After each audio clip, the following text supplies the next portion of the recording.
Welcome to Pindar Poetry. We hope you learned something new. You start by picking a brokerage that fits your goals. Low fees if you trade often, strong mobile tools if you want speed. Once chosen, you'll open an account and verify identity. Have your SSN, photo ID, and bank routing number ready. Make sure to choose taxable brokerage versus IRA depending on taxes and long-term plans.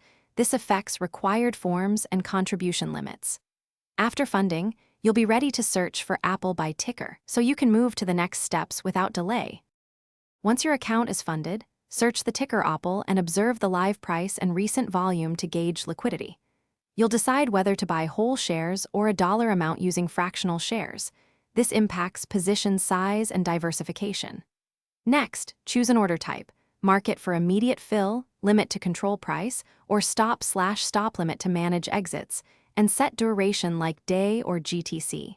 Make these selections deliberately because order type and size determine execution risk and fees. You now review the order summary carefully, confirm share count or dollar amount, limit price if used, estimated fees, and total cost including commissions.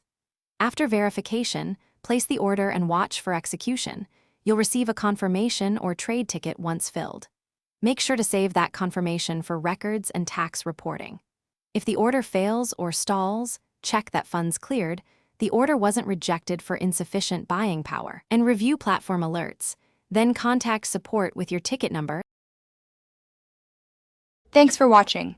Consider subscribing if we helped you.